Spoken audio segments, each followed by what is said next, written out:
તો ગાંધીનગર મહાનગરપાલિકા કચેરી ખાતે આજે કોલવડા ગામના સ્થાનિકો મોટી સંખ્યામાં એકત્રિત થયા હતા।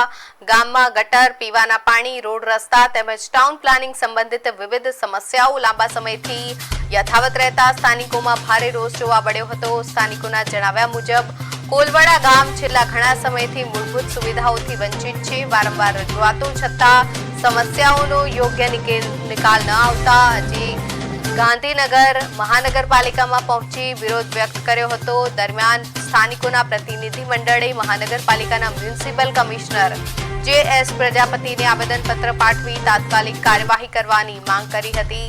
સ્થાનિકોએ ચીમકી ઉચ્ચારી હતી કે જો આગામી 8 દિવસની અંદર ગટર, રોડ, રસ્તા અને અન્ય પ્રશ્નોનો ઉકેલ નહીં આવે તો પોતે જ રસ્તા ખોદીને વિરોધ નોંધાવશે।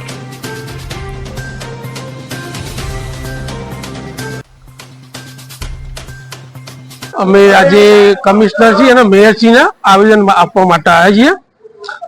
કોલવડામાં અમારા પ્રાથમિક કામો બધા 90% કામો બાકી છે। કોર્પોરેશનની અંદર અમારો સમાવેશ છેલ્લા 7 વર્ષથી કર્યો છે પણ કોઈ વિકાસનું કામ થયું નથી। જે પણ હાલ ચાલુ થયું છે પણ એ પણ ધીમી ગતિએ થાય છે, બરાબર છે। અને રહી વાત કોલવડાની, તો કોલવડા ગાંધીનગર બધું ત્યારે સમાવેશનો સૌથી મોટો જમીનનો ફાળો કોલવડાએ આપેલો છે।